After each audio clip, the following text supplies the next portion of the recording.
The office didn't just smell like success. It smelled like Sterling Vance's signature scent. Oud and expensive leather, a fragrance that cost more than my monthly mortgage.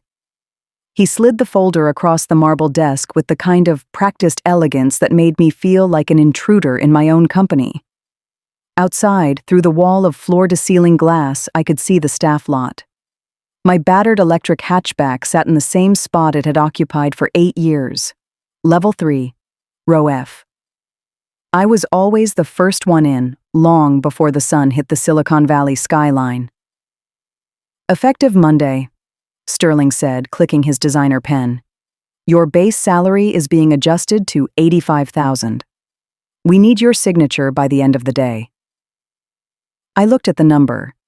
My current salary, $175,000, wasn't even mentioned. It had been erased, replaced by a figure that barely covered the cost of my specialized student loans.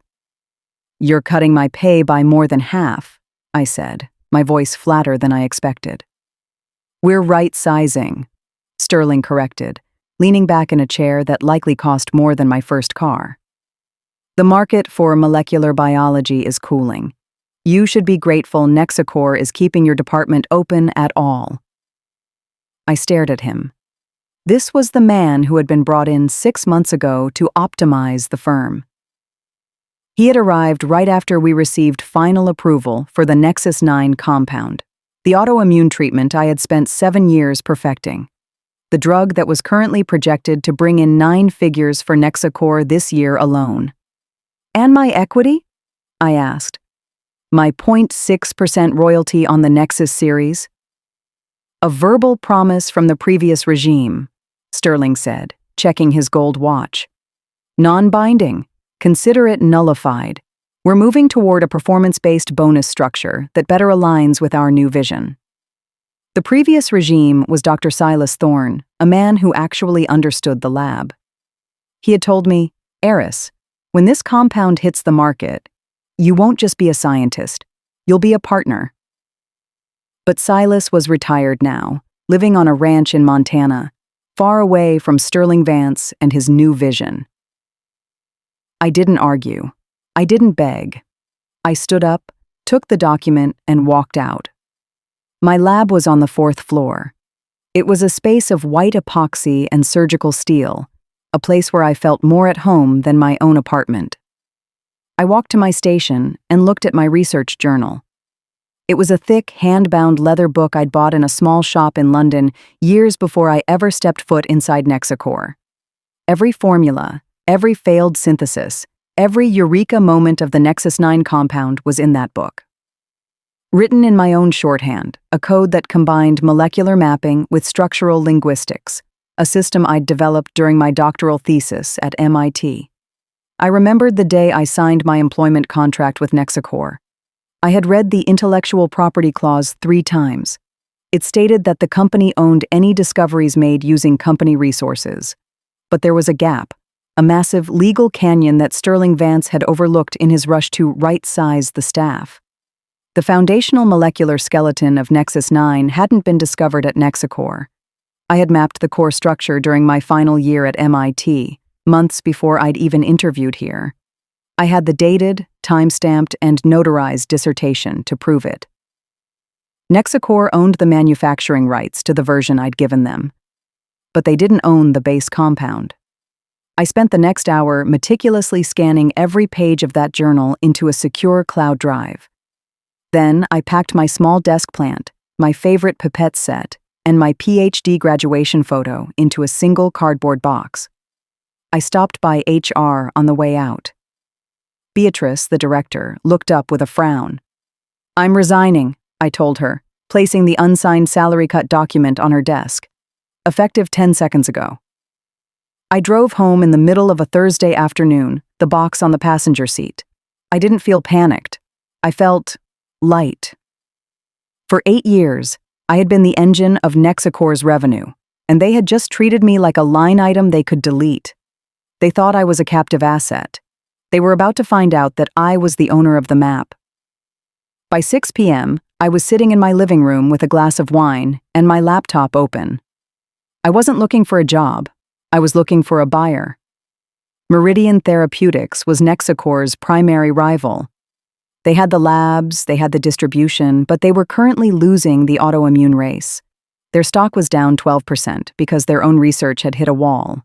I sent an email directly to Juliana Vane, the CEO of Meridian. Juliana, I am Dr. Eris Thorne. Until 4 hours ago, I was the lead scientist at NexaCore. I hold the foundational IP for the Nexus 9 molecular structure. The work predates my time at NexaCore, and I have the notarized art to prove it. I am looking to license the core compound to a firm that understands its value. Are you interested? The reply came at 6:42 p.m. My private jet will be at the municipal airport tomorrow at 8 a.m. Let's talk. The Meridian headquarters in Seattle was a fortress of black glass. Juliana Vane met me at the helipad herself. She wasn't like Sterling. She didn't smell like cologne. She smelled like industrial sanitizer and fresh ozone. She was a scientist first, a CEO second. "Show me the structural maps," she said before we even reached her office. I opened my journal to the 200-page mark. I showed her the original MIT timestamps. I showed her the heterocyclic core that NexaCore was currently using to print money. They have a manufacturing license, I explained. But they don't have the ownership of the base art. My contract only ceded what I created there. This was already mine. Juliana's eyes sharpened. She understood exactly what I was offering. If Meridian licensed the base compound, they could create a version 2.0, a more refined, more bioavailable version that would render NexaCore's product obsolete in 18 months. "What do you want, Eris?" she asked. $15 million upfront, I said. "And 10% of net royalties, not gross, net. I want a seat on the board of research, my own lab, and a team of 6 that I choose myself." She didn't even blink. "Deal, but our legal team is going to be in a room with you for the next 72 hours. We need to be bulletproof." While I was in Seattle, my phone began to melt. Sterling Vance had finally realized that the Nexus 9 production line at NexaCore had hit a snag. Apparently, the latest batch of the compound wasn't stabilizing. What Sterling didn't know was that the final stabilization process required a specific temperature-pressure oscillation that wasn't in the digital files. It was in my head, and in the journal that was currently sitting on a mahogany table in Seattle. I let his calls go to voicemail. Call 1. "Eris, we noticed you didn't finish the weekly report. Give me a call." Call 2, 2 hours later. "Eris, where are you? We have a production issue in Lab B." Call 3, next morning. "Eris, I don't know what kind of stunt you're playing, but if you don't show up for the 9 a.m. briefing, there will be legal consequences." I smiled as I listened to the third one. The only legal consequences were currently being drafted by Meridian's top-tier IP attorneys. By Tuesday, the $15 million wire transfer hit my account. Seeing that many zeros in a standard checking account feels like a glitch in the universe. I didn't go buy a supercar. I went to a high-end furniture store and bought a chair that didn't make my back ache. Then I hired an attorney of my own, Marcus Stone, a man known in the industry as the Great Wall. On Wednesday, NexaCore filed an emergency injunction to stop me from working with Meridian. They claimed I was stealing trade secrets. My attorney met them in federal court on Friday. Sterling Vance was there, looking slightly less polished than usual. His cufflinks were crooked. The judge looked at the evidence. Marcus presented my MIT dissertation. He presented the NexaCore contract, highlighting the absence of a pre-existing IP clawback clause. "Mr. Vance," the judge said, peering over his glasses, "does NexaCore have a signed document where Dr. Thorne explicitly transfers the 2017 MIT molecular maps to your company?"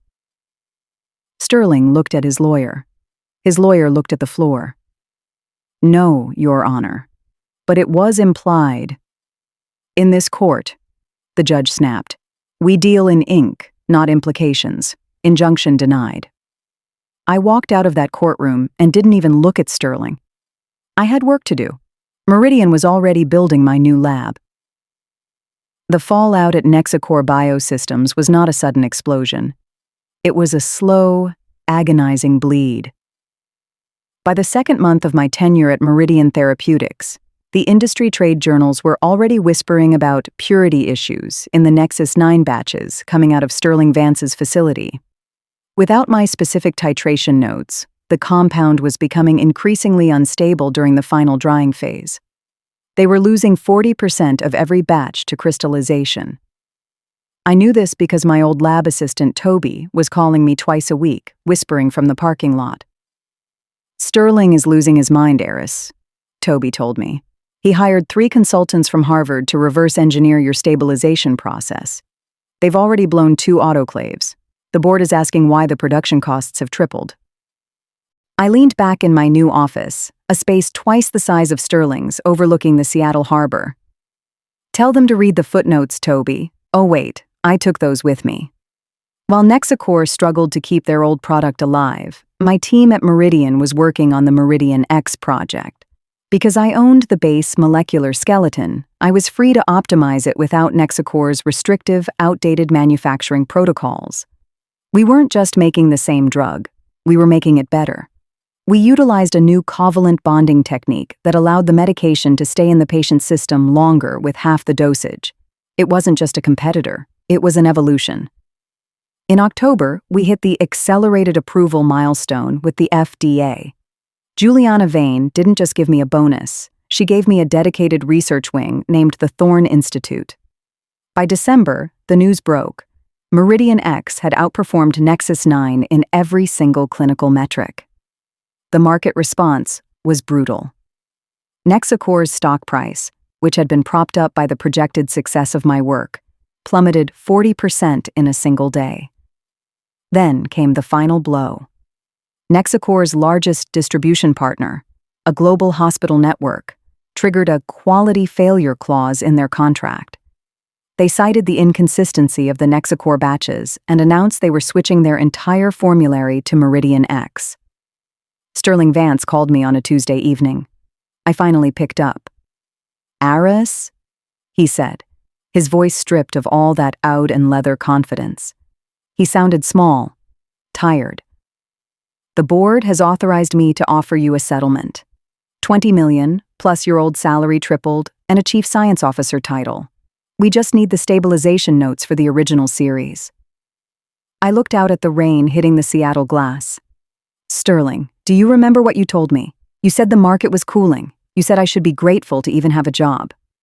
"I was looking at the spreadsheets, Eris. I made a tactical error." "No," I said. "You made a human error. You thought the value was in the building and the brand.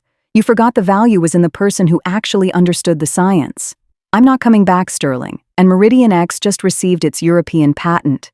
In 6 months, your product won't even be legal to sell in the EU because our safety profile is so much higher." There was a long silence on the other end. "What am I supposed to tell the shareholders?" he whispered. "Tell them you right-sized the company into irrelevance," I said, and I hung up. NexaCore filed for Chapter 11 bankruptcy 4 months later. The company was bought for parts by a European conglomerate.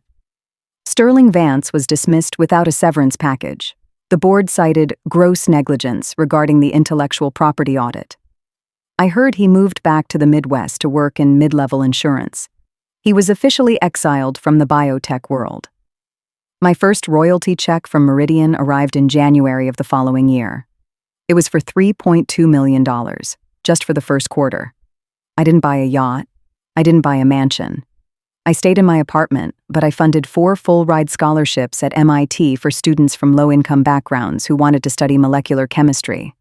I wanted to make sure the next Eris Thorne didn't have to worry about student loans while they were busy changing the world. Life lessons from the lab. The world is full of Sterling Vances, men who believe that power comes from a title, a mahogany desk, and a spreadsheet. They think that because they sign the checks, they own the soul of the work. But true value is portable. Eris Thorne's story is a reminder that you must always know the boundaries of your own worth. Documentation isn't just bureaucracy, it's your armor. If you have a specialized skill, Ensure you own the foundation of it. Never let a manager convince you that you are a line item.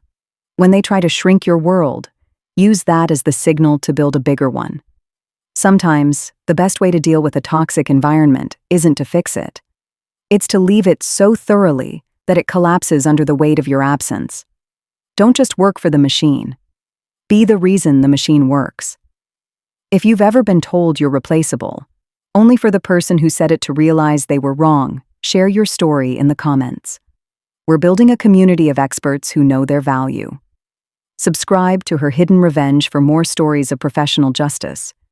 You aren't just a number, and it's time the world remembered that.